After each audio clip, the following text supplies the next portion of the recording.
Ya, selamat malam saudara. Selamat malam semuanya.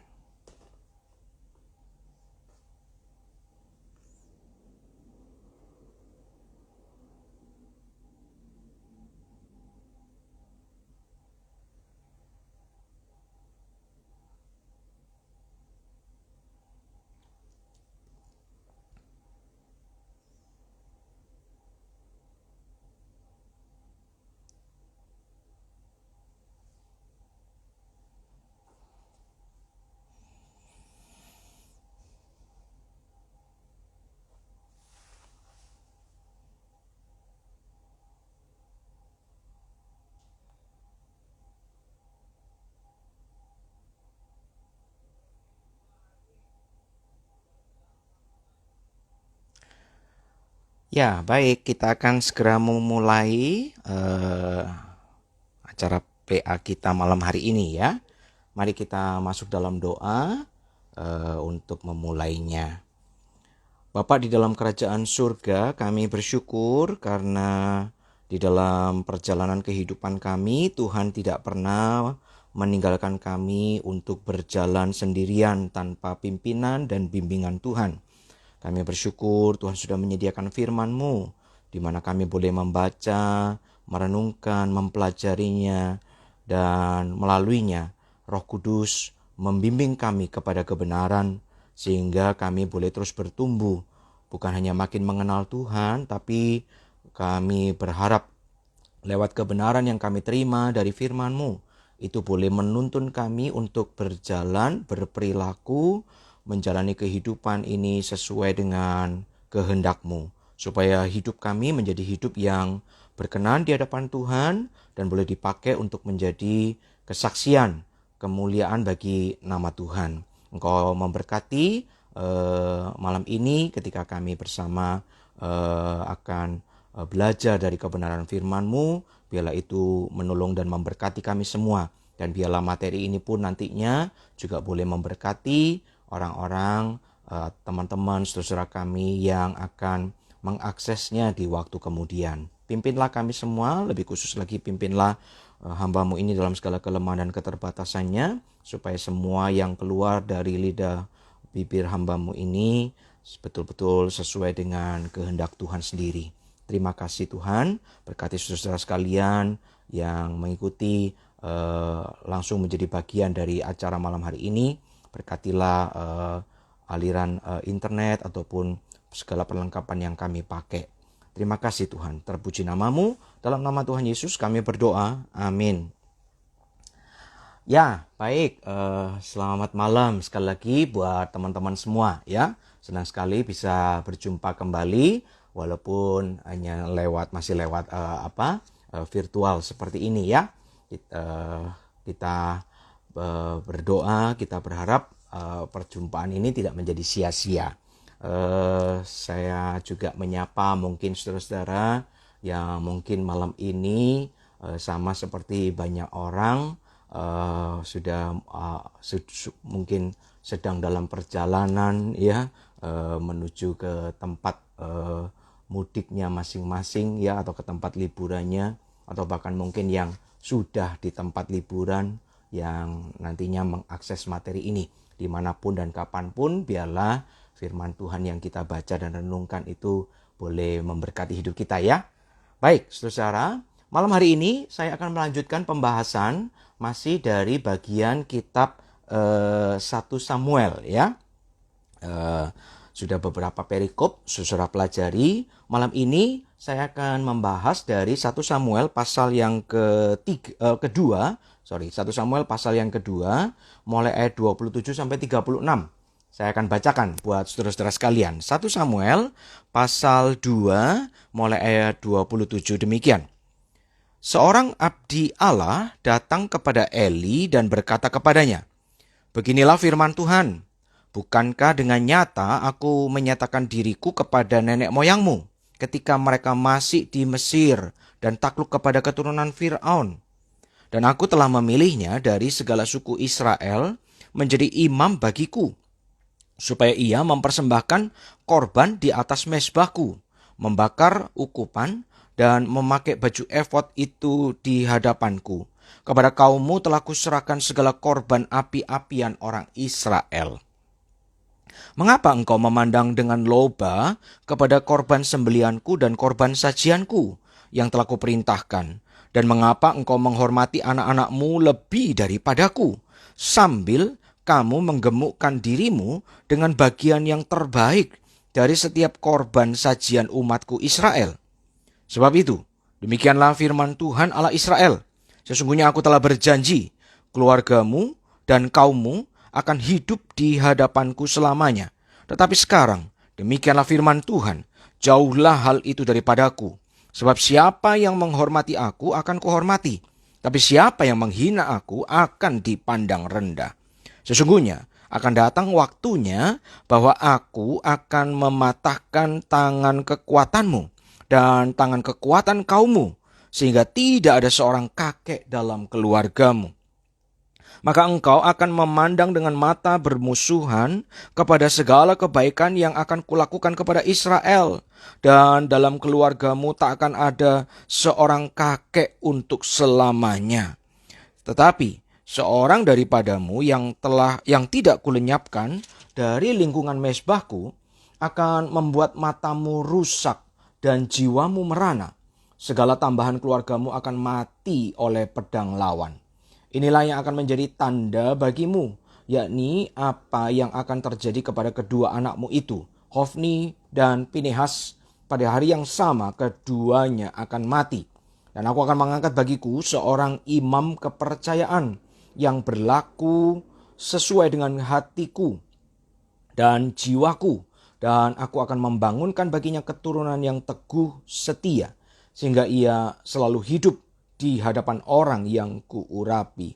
Kemudian siapa yang masih tinggal hidup dari keturunanmu akan datang sujud menyembah kepadanya, meminta sekeping uang perak atau sepotong roti, dan akan berkata, tempatkanlah kiranya aku dalam salah satu golongan imam itu, supaya aku dapat makan sekerat roti. Ya, sampai di sini firman Tuhan kita baca. Saudara, kalau kita membaca bagian ini, enggak tahu ya, ketika saudara tadi mendengarkan saya membacakannya, kira-kira nuansa apa ya yang paling mengena kepada saudara, yang paling langsung saudara rasakan. Kalau saya membaca bagian ini, sesungguhnya ini bagian yang cukup mengerikan ya, karena kita bisa melihat atau bisa merasakan ya kengerian ya, betapa kerasnya ketika Tuhan sudah menunjukkan kemurkaannya kepada manusia atas dosa dan kejahatan manusia. Saudara yang dikasihi Tuhan, dalam bagian ini secara sekilas saja dari awal kita bisa menarik sebuah kesimpulan ya, jangan pernah bermain-main dengan Tuhan ya, karena ketika Tuhan menyatakan keadilannya dengan cara menunjukkan kemurkaannya atas dosa dan kejahatan manusia, wow, itu sesuatu yang luar biasa mengerikan. Nah, saudara yang dikasihi Tuhan, bicara soal ini, ada satu hal yang mungkin harus menjadi sebuah tanda awas yang yang perlu kita ini ingat baik-baik ya. Karena kalau menurut saya salah satu akibat atau dampak langsung dari ketika manusia pada umumnya jatuh dalam dosa, maka salah satu yang sering muncul itu adalah kita ini manusia pada umumnya seringkali jadi terlena ketika kita melakukan sesuatu kejahatan, tapi kemudian kejahatan itu tidak langsung mendapatkan akibatnya, tidak langsung mendapatkan hukumannya.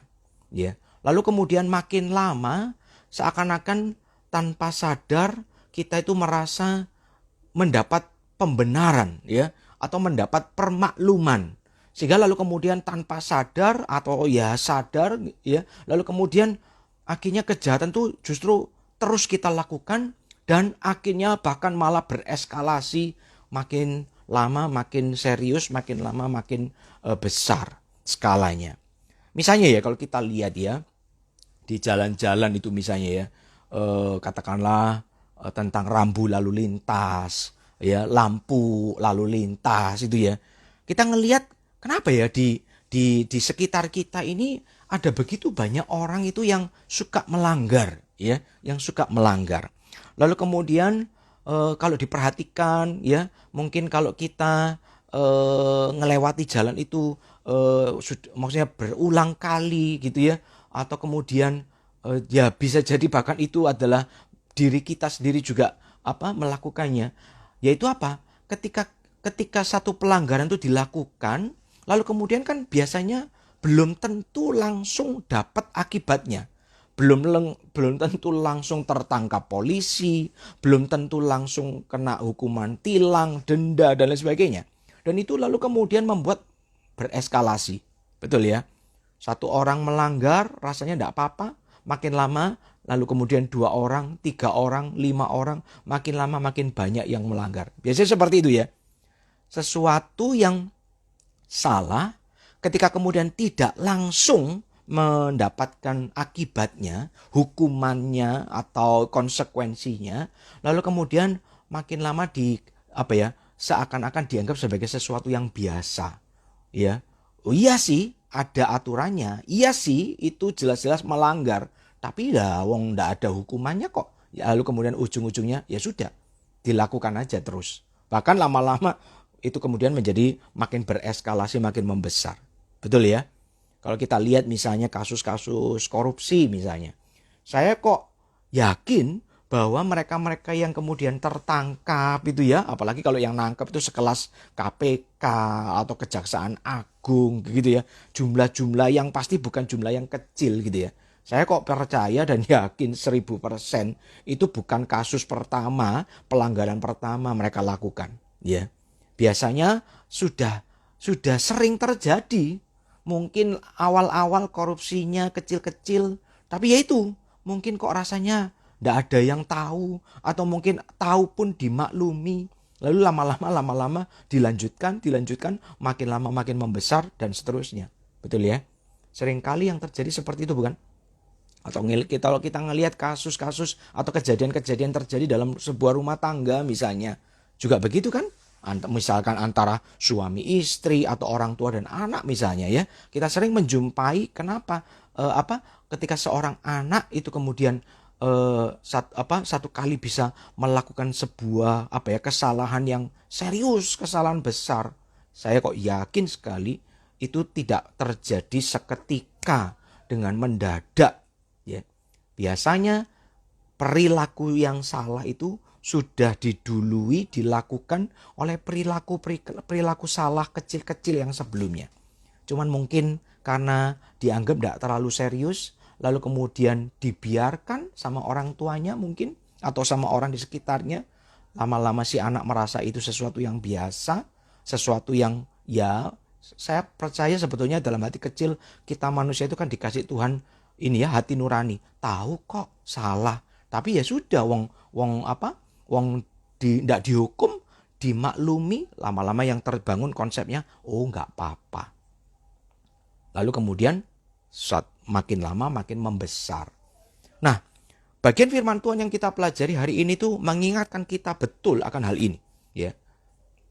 Apalagi kalau kita bicara soal keadilan, kesucian daripada Tuhan. Tuhan itu hakim yang adil. Tuhan itu hakim yang tidak akan pernah berkompromi dengan dosa dan kejahatan manusia. Ya.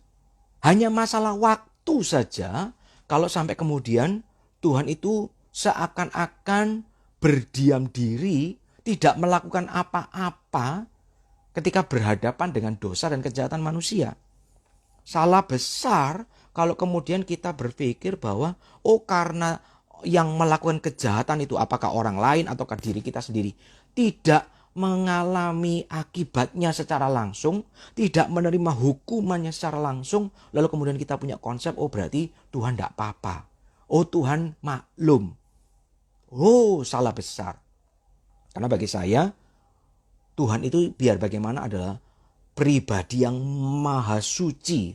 Sebagai pribadi yang maha suci, dia tidak bisa mentolerir ya dosa, kejahatan sesedikit apapun, sekecil apapun. Sama kalau kita ini ya, yang namanya manusia punya akal sehat, sudah tahu ada racun di dalam satu piring makanan kita. Mau racunnya sedikit, mau racunnya banyak, yang namanya racun ya racun. Kita tidak bisa tolerir. Betul ya? Betul kan? Itulah yang terjadi sama Tuhan Allah.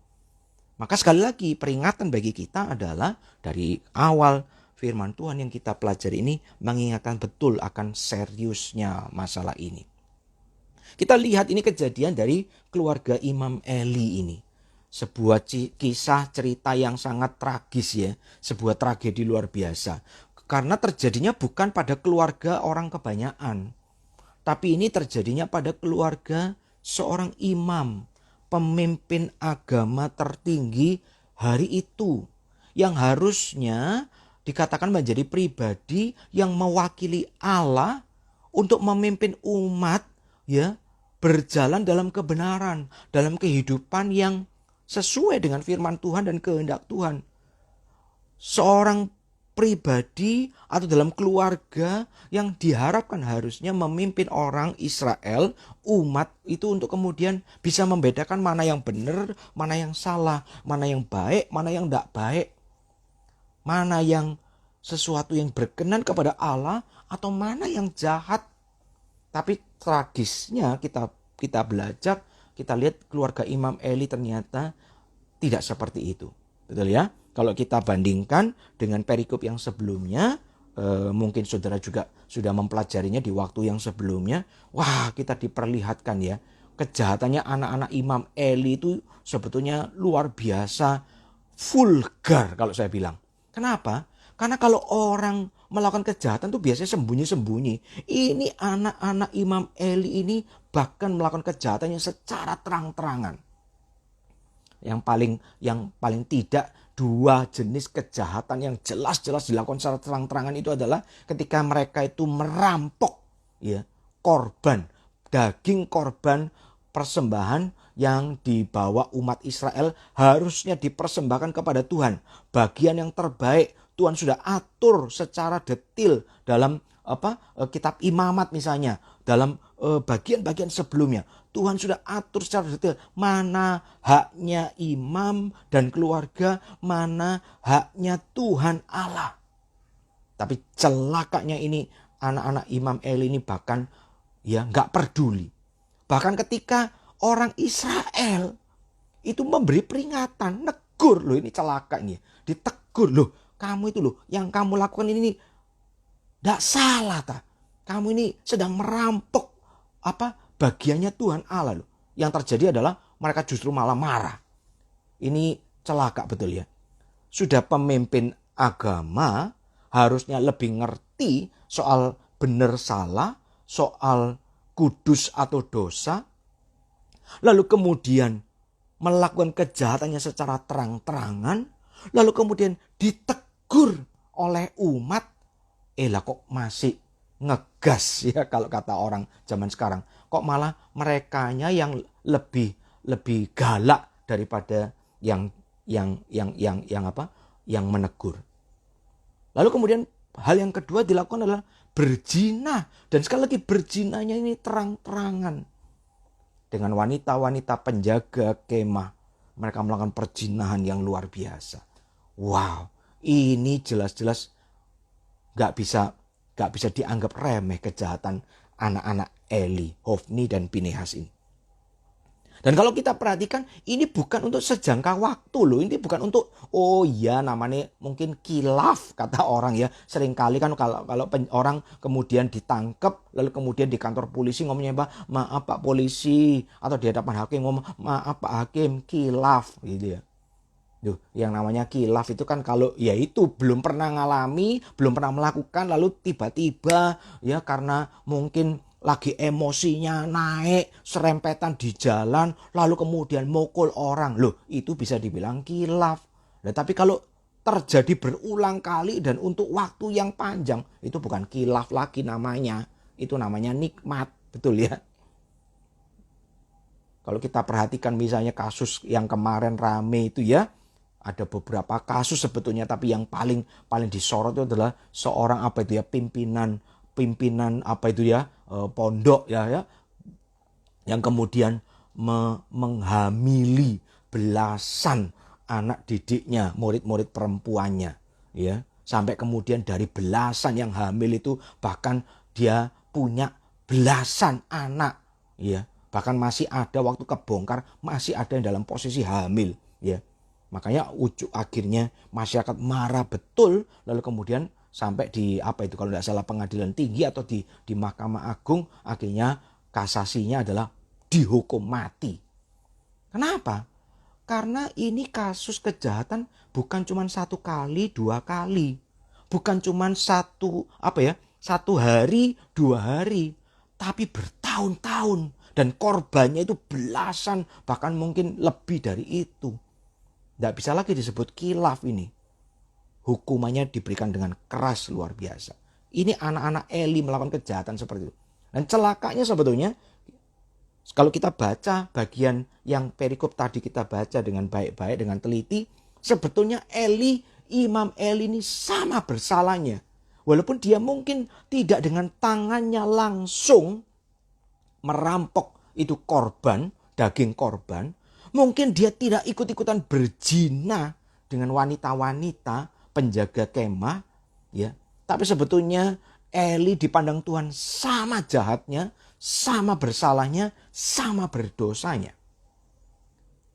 Bukan hanya karena waktu dikatakan, oh dia ini lupanya lebih sayang sama anak-anaknya. Atau mungkin dia ini terlalu lembek lah. Ya, ada sebagian orang bilang Imam Eli itu sebetulnya ya dia kesalahannya itu ya itu loh. Dia itu kayak papa yang terlalu manjakan anak. Yang mungkin kurang galak, kurang jahat nih waktu dia berkenaan dengan kejahatan anak-anaknya. Oh tidak, Imam Eli itu bukan sekedar itu loh. Bukan sekedar dia itu kompromi, bukan sekedar dia itu nggak tega, kurang sadis, kurang jahat, kurang galak menghukum Hofni dan Pinehas. Bukan. Dari Tuhan menyorot hatinya. Hati Imam Eli disebut Tuhan itu adalah dia ini lebih menghormati anak-anaknya dibandingkan menghormati Tuhan. Hatinya yang disorot Tuhan. Dari sananya Imam Eli lebih cinta sama anak-anaknya daripada kepada Tuhan yang harusnya menjadi tuannya, yang harusnya ia layani dengan sepenuh hati. Ini bukan sekedar orang Imam Eli ini terlalu sabar, terlalu baik. Bukan.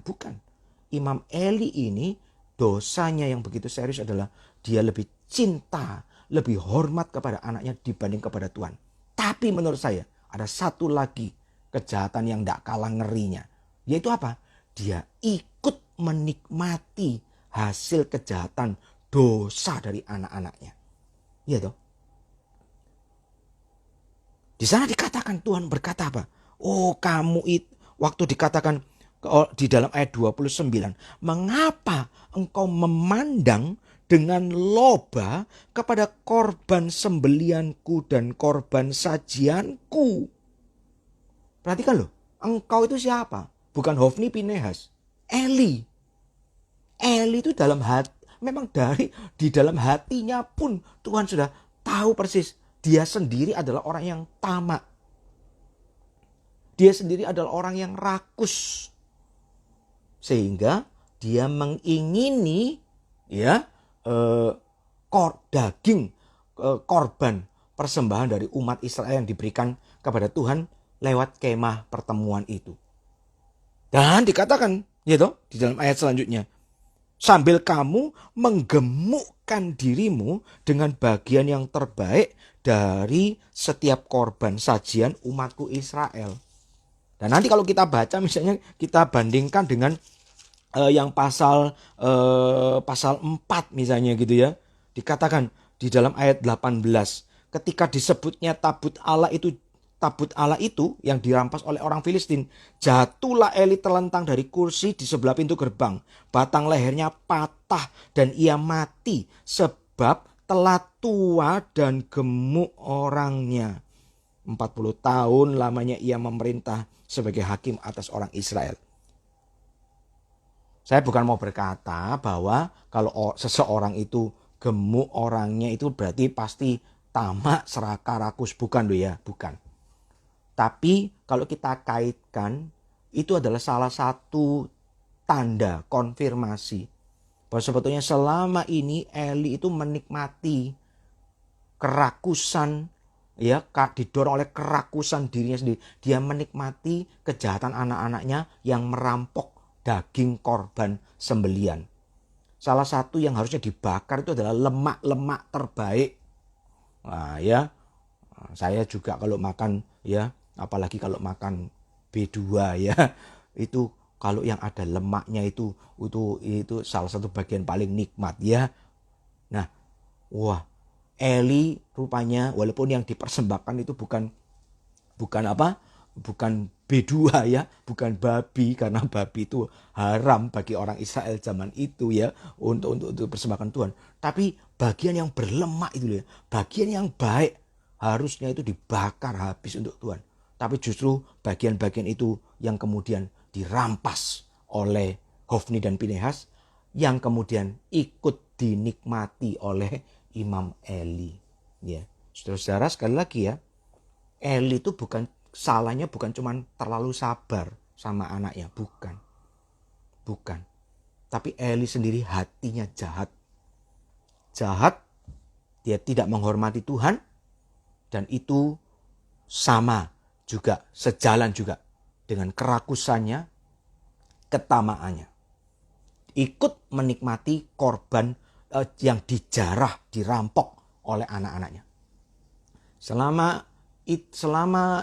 masa sebelumnya mungkin dia tidak berani aja melakukan dengan tangannya sendiri, ya, mungkin itu, ya, sehingga ketika yang mungkin selama kok sebelumnya tidak dicatat ada pelanggaran, baik-baik saja, seakan-akan ya, oh bukan karena dia memang orangnya baik, ya mungkin karena dia kalah berani aja sama anak-anaknya, kalah nekat, kalah sembrono dibanding anak-anaknya. Anak-anaknya begitu berani terang-terangan merampok korban sajian bagi Tuhan yang dibawa oleh orang Israel. Jadi ini baik bapak, baik anak sama jahatnya. Dan kita ingat ya, Eli itu bersama anak-anaknya ada indikasi melakukan semua itu untuk jangka waktu yang lama, jangka waktu yang panjang. Ya, jangka waktu yang lama, jangka waktu yang panjang.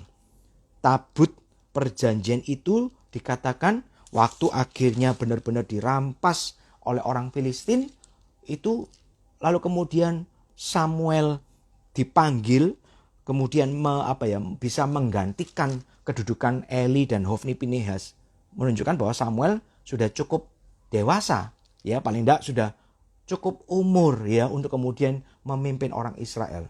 Padahal Samuel tuh sudah diserahkan kepada Tuhan lewat Imam Eli sejak masih sangat kecil, sangat kanak-kanak. Sudah masih baru cerai susu dari ibunya Hana. Oh, berarti kan bisa diperkirakan, oh berarti ini sudah belasan tahun loh. Paling enggak ya kejahatan yang dilakukan oleh Hofni, Pinehas dan Imam Eli. Tapi sekali lagi ya, inilah yang kemudian mungkin seringkali terjadi ya. Belasan tahun terjadi, seakan-akan Tuhan itu diam. Ndak melakukan ndak dengan keras menghukum Hofni, Pinehas atau Imam Eli. Lalu kemudian ndak sadar muncul seakan-akan pemahaman, berarti gak apa-apa. Berarti ini bukan kejahatan, bukan dosa. Mungkin gitu ya. Tapi saya percaya sebetulnya hati kecilnya mereka itu pasti kok ngerti kok. Karena buktinya apa? Buktinya ketika kemudian hari itu ada orang yang datang diutus Tuhan untuk menubuatkan, abdi Allah diutus Tuhan menubuatkan penghukuman, ancaman hukuman yang ngeri tadi yang kita baca di ayat 27 sampai 36 tadi diberitakan kepada Imam Eli. Kita perhatikan ya. Imam Eli tidak kemudian muncul satu kata pun protes sama Tuhan. Loh, apa salahku? Kenapa Tuhan kok marah? Kenapa kok Tuhan menghukum aku? Bla bla bla bla bla. Nggak ada loh. Betul ya? Kalau kita baca tadi, Imam Eli itu seperti kayak maling ketangkep, ya, ketangkep basah, lalu kemudian dihakimi, wis cuman bisa diem tok, nggak bisa membela diri apa-apa. Karena sadar selama ini yang dia lakukan itu salah. Selama ini yang dilakukan itu salah. Betul ya? Saudara, tapi yang lebih ngeri lagi menurut saya adalah apa? Setelah diperingatkan, tidak ada tanda-tanda satupun, baik Eli ataupun Hofni ataupun Pinehas, yang kemudian tertegur, bertobat, lalu kemudian berbalik kepada Tuhan. Tidak ada. Celaka loh. Padahal setelah ayat ini dinubuatkan seperti ini, itu jangka waktunya masih panjang kan? Hari itu loh, Samuel loh masih kecil, ya. Lalu kemudian di pasal 3 nanti mungkin saudara belajar di bagian yang nanti di pertemuan-pertemuan yang entah yang berikutnya, ya. Samuel dipanggil malam-malam, Samuel, Samuel gitu ya. Dia nggak ngerti apa-apa. Diajari Imam Eli baru ngerti, oh itu suara Tuhan. Samuel masih kecil, Samuel itu masih muda. Berarti sekali lagi ya, sampai betul-betul nubuatan Tuhan terjadi itu juga masih waktunya bertahun-tahun. Tapi sekali lagi, tetap dosa dan kejahatannya dilakukan. Ngeri luar biasa ya. Yang namanya orang manusia kalau sudah jatuh dalam dosa, ya, hati nuraninya menjadi tumpul, bahkan sudah diperingatkan dengan keras sekalipun, itu kemudian masih juga tidak bertobat, tidak berbalik. Saudara yang dikasih Tuhan, kalau kita perhatikan, ya, Tuhan tidak pernah main-main loh. Ya, sekali lagi hukuman Tuhan keras betul kepada Imam Eli dan keluarganya. Bukan cuma kepada mereka bertiga loh. Di hari itu ketika nantinya hukuman itu betul-betul terjadi. Hofni, Pinehas mati dalam satu hari. Bahkan Imam Eli pun juga mati. Lalu kemudian Tuhan mengatakan, oh ini ya, ancaman hukumannya, dan semua itu tergenapi. Oh, tidak ada seorang kakek dalam keluargamu selamanya. Ngeri ya. Itu artinya apa? Tidak bisa berumur panjang, ya. Cuman bisa punya anak. Sebelum anaknya ini punya anak alias cucu, ini sudah mati generasi yang atas ini. Wow. Ya. Lalu kemudian bahkan kalau kita perhatikan di bagian-bagian selanjutnya itu ada ancaman kan, bahkan dikatakan, oh pokoknya dalam seluruh keluarga Imam Eli turun temurun, ya, mereka tidak akan mengalami kebaikan Tuhan. Waktu orang Israel mengalami kebaikan Tuhan, dikatakan mereka tetap sekeluarga turun-temurun tidak mengalami kebaikan Tuhan. Waduh, nah kalau sama-sama seluruh negara tidak mengalami kebaikan Tuhan, sama-sama kelaparan, sama-sama dijajah, masih mending ya. Wah, kenapa? Sama susahnya, sama menderitanya. Tapi ini bahkan ketika orang Israel yang lain mengalami kebaikan Tuhan, mereka pun tetap akan mengalami hal yang tidak baik, ya. Makanya dikatakan di dalam ayat 32, engkau akan memandang dengan mata bermusuhan kepada segala kebaikan yang akan kulakukan kepada Israel. Waduh, ngeri luar biasa.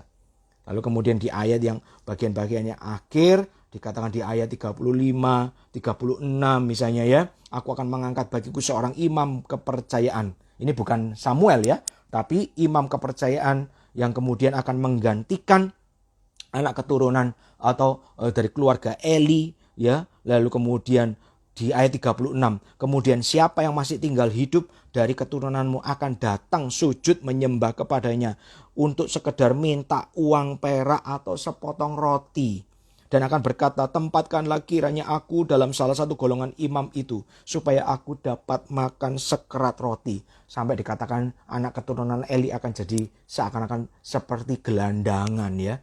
Sampai ngemis, kasih aku kerjaan, aku libatkan di dalam pekerjaan imam demi sekerat roti. Segitu parahnya. Ini ayat 35, 36 ini nanti akan digenapi, terjadi betul zamannya Salomo. Ya, sekarang ini kan zaman Imam Eli. Israel bahkan belum punya raja. Nanti setelah Imam Eli dan Hofni Pinehas mati, ganti Samuel.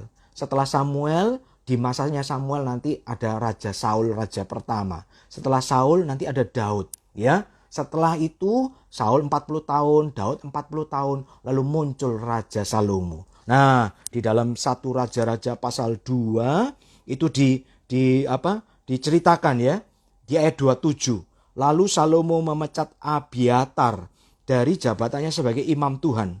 Dengan demikian, Salomo memenuhi firman Tuhan yang telah dikatakannya di Silo mengenai keluarga Eli. Ini kejadian betul tergenapi zamannya Salomo, ya. Itu berarti kira-kira 100 tahun kemudian loh. Lebih dari 100 tahun kemudian setelah nubuatan ini disampaikan kepada Eli hari itu.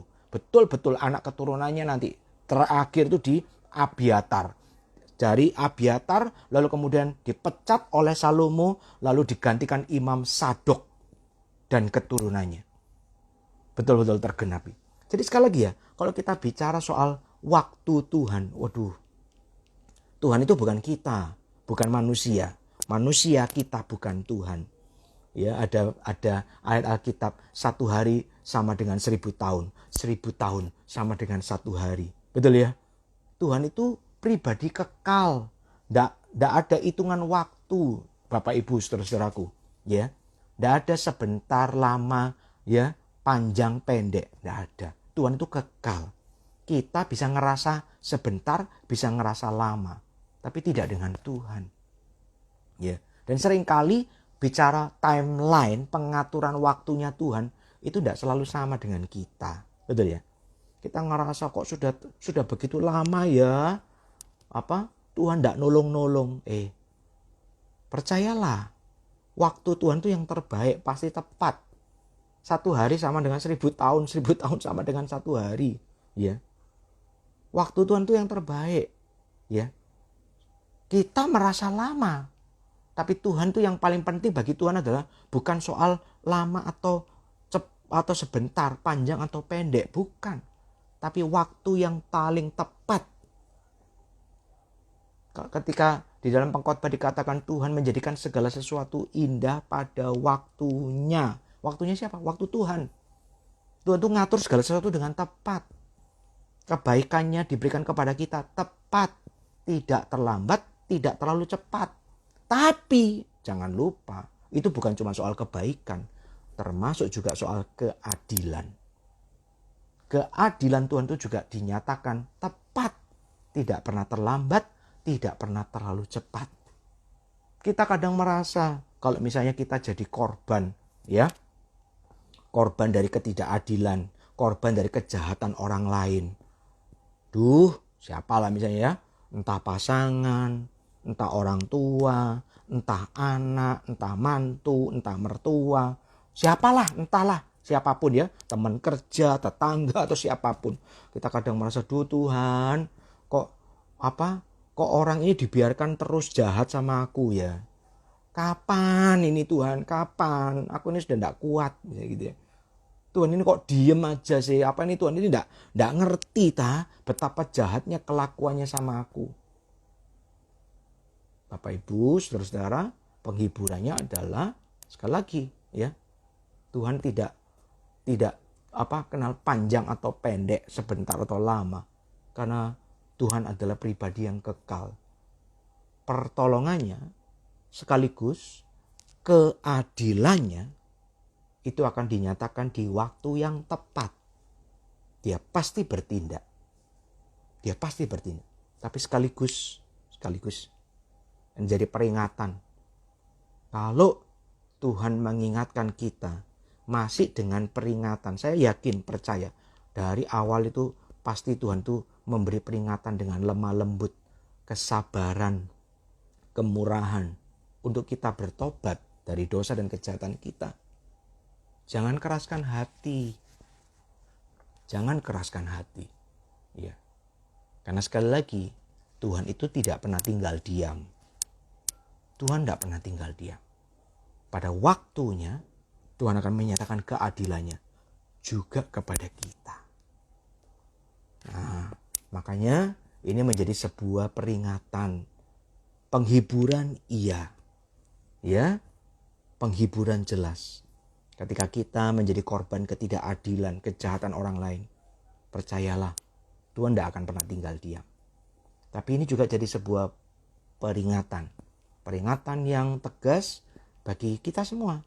Supaya jangan kita melakukan kejahatan atau ketidakadilan kepada sesama kita.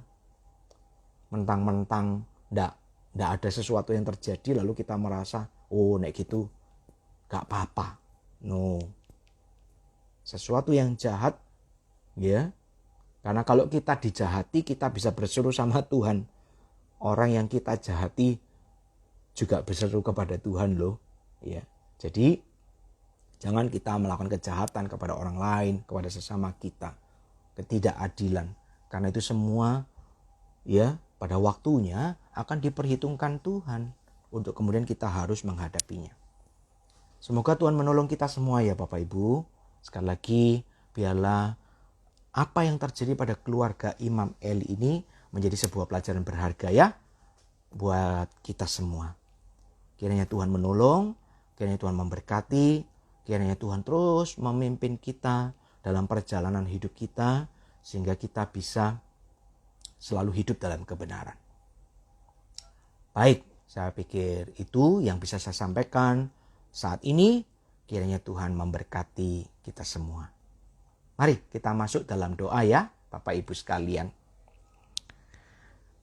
Bapa dalam kerajaan surga, kami bersyukur berterima kasih karena Tuhan adalah pribadi yang tidak pernah membiarkan kami berjalan sendirian dalam kehidupan ini.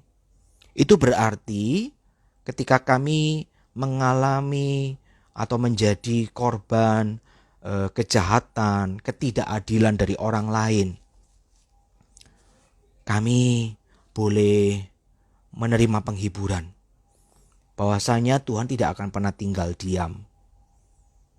Mungkin kadang-kadang waktu pertolongan Tuhan itu tidak segera kami rasakan, tapi bukan berarti Tuhan tinggal diam.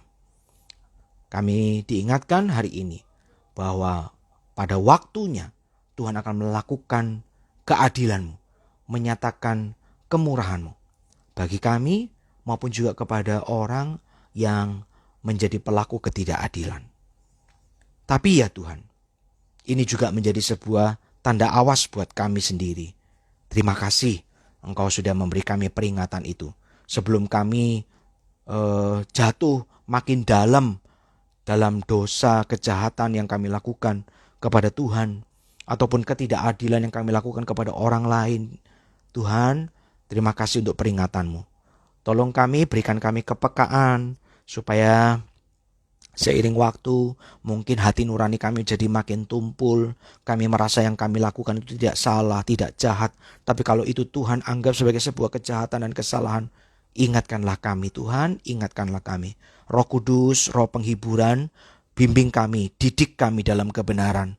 Supaya kami juga dengan hati yang lembut mau menyadari kesalahan kami dan mau berbalik dan meninggalkannya. Terima kasih Tuhan. Hamba-Mu ini berdoa bagi segenap jemaat-Mu, bagi peserta dari acara pendalaman Alkitab ini, baik yang malam ini secara langsung mengikuti ataupun bagi teman-teman yang lain yang nanti akan mengikuti, yang akan menyimak materi ini di waktu-waktu berikutnya, dimanapun, kapanpun. Biarlah kiranya kemurahan dan kasih setia Tuhan itu yang terus menolong dan menyertai masing-masing kami. Sehingga dalam perjalanan hidup kami menjadi orang-orang yang terus dipimpin untuk berjalan dalam kebenaran, kekudusan, dan keadilan Tuhan. Terima kasih Tuhan. Terpuji nama-Mu. Dalam nama Tuhan Yesus kami berdoa dan bersyukur. Amin. Baik, itu saudara-saudara. Terima kasih ya untuk keikutsertaannya. Selamat malam. Selamat sekali lagi melanjutkan aktivitas, juga mungkin yang akan bersiap ataupun yang menikmati masa liburan ini. Tuhan memberkati saudara dimanapun. Selamat malam.